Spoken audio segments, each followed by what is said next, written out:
Olá pessoal, tudo bem? Estamos aqui para mais um vídeo, e se você estiver gostando, inscreva-se no canal e compartilhe. A parede celular reveste e protege as células vegetais, porém ela tem características e funções bastante interessantes. Para saber mais, fique comigo até o final deste vídeo.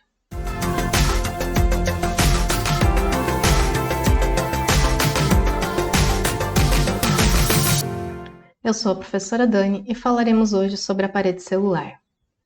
Este componente das células vegetais reveste e dá resistência às células contra as pressões de turgor que a planta sofre durante sua vida.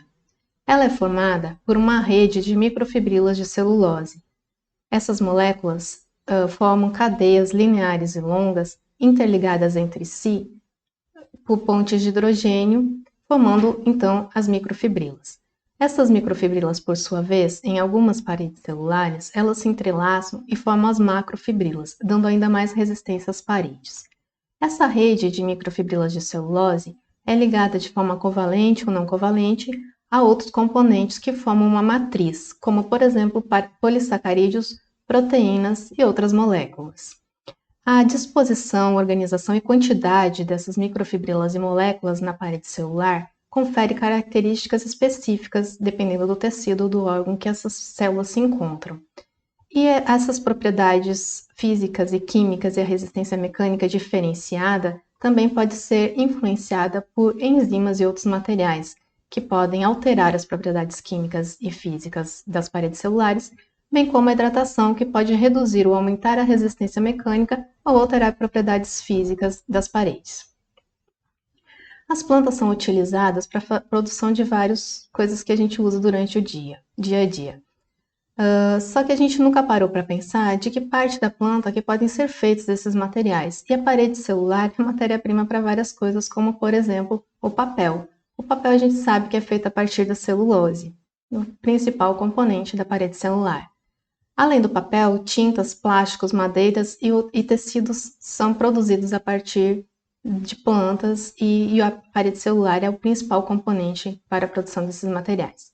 As madeiras, por exemplo, elas são classificadas como madeiras macias e madeiras duras. E o que proporciona mais maciez ou dureza a essas madeiras é a disposição das células dentro do tronco, bem como a estrutura das paredes celulares dessas células. Os tecidos que têm a parede celular como principal componente são o linho, a juta e o algodão, bastante utilizados na confecção de roupas. As plantas também são utilizadas na alimentação animal. A gente mesmo utiliza várias partes das plantas para nossa alimentação. Porém, a parede celular ela não é facilmente digerida e somente alguns animais, como os ruminantes, conseguem digerir as paredes celulares e utilizar então a celulose, que é o principal componente da nutrição desses animais. Agora eu queria saber de vocês, será que todas as paredes celulares de todos os tecidos da planta são digeridos pelos ruminantes? Deixa aí nos comentários, quero ver se vocês sabem.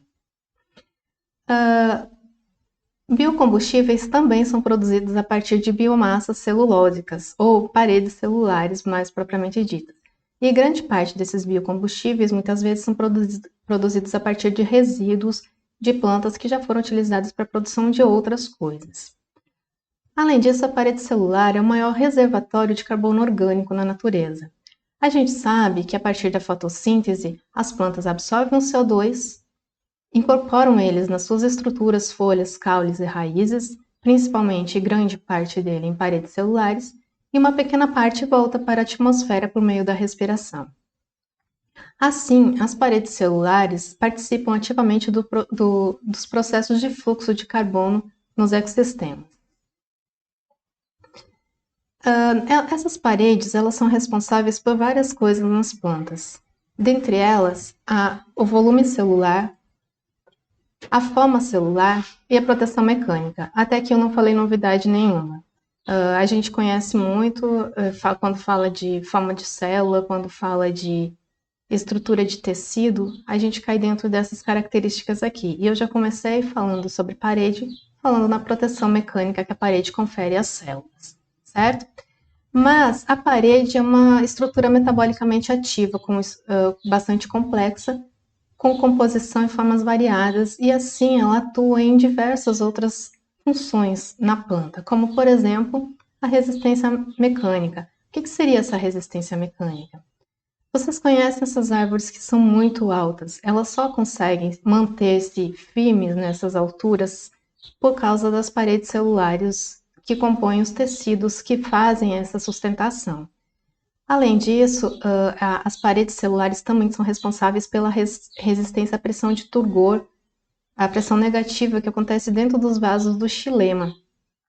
Se esses vasos não tivessem uma parede bastante resistente, o fluxo de água que passa por dentro deles poderia colapsar os vasos e acabar prejudicando o transporte da água. Além disso, como eu já falei anteriormente, a resistência à pressão de turgor das células durante o crescimento das plantas. Como essa característica é uma característica externa às células e essa resistência é dada pela estrutura externa, a gente pode dizer que uma das funções da parede celular é funcionar como um exoesqueleto.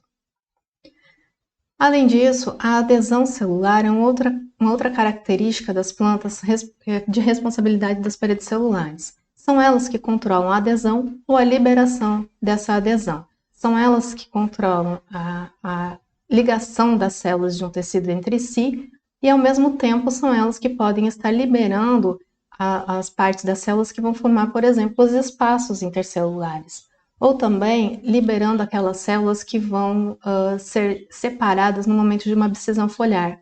Quando a folha entra em senescência, antes de ela cair, algumas células têm que ser rompidas, algumas paredes celulares têm que ser desligadas umas das outras para poder a célula cair. E a função, quem é responsável por isso, então, são as paredes celulares. Além disso, o fato da parede celular ser responsável pela forma da célula e pelo volume da célula, ela também entra como uma característica de organizar a morfogênese vegetal, ou seja, se ela é responsável pela forma e pelo volume celular, ela vai interferir também na forma e nas estruturas de formação dos órgãos da planta. Por isso, ela também tem uma função na parte de morfogênese vegetal. Além disso, ela funciona como barreira para algumas coisas, como, por exemplo, barreira de fusão.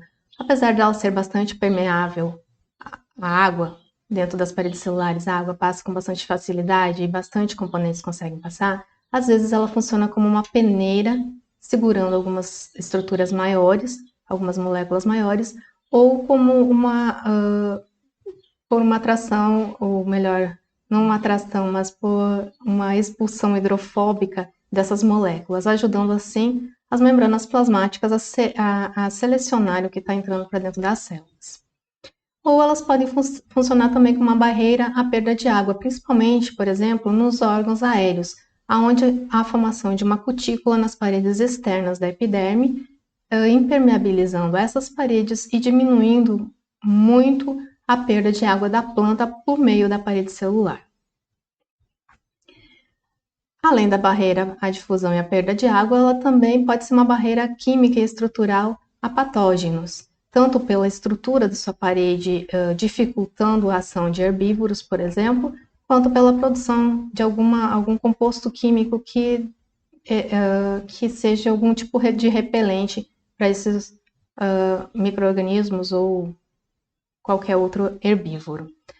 Porém, além de servir como uma barreira a patógenos, ela também pode produzir substâncias para absorção, transporte ou secreção de algumas substâncias para atração.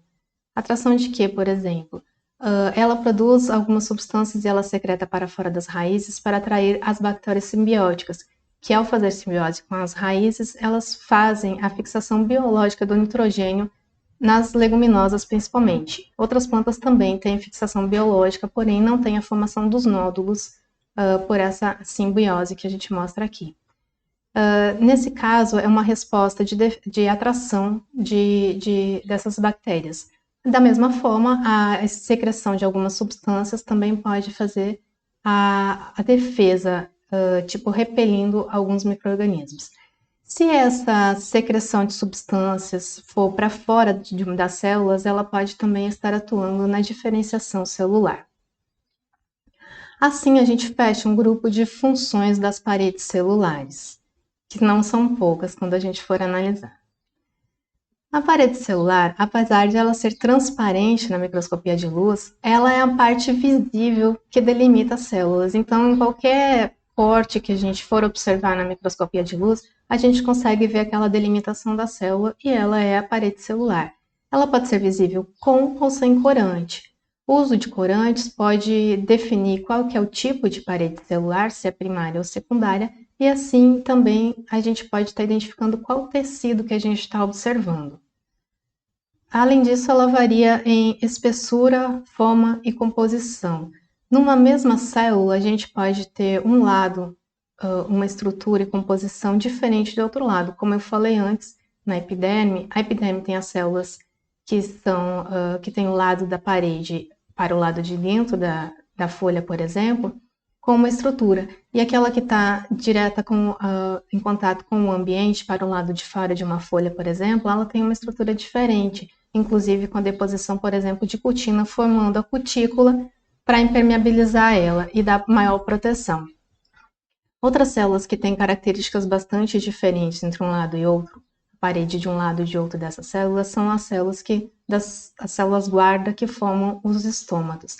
Na parte do ostíolo, que é onde a abertura e fechamento dessas células guardas para a entrada do CO2, as paredes são muito mais espessas e mais rígidas, mais resistentes, pois ali tem um movimento de abertura e fechamento para a entrada do CO2 e saída do vapor de água.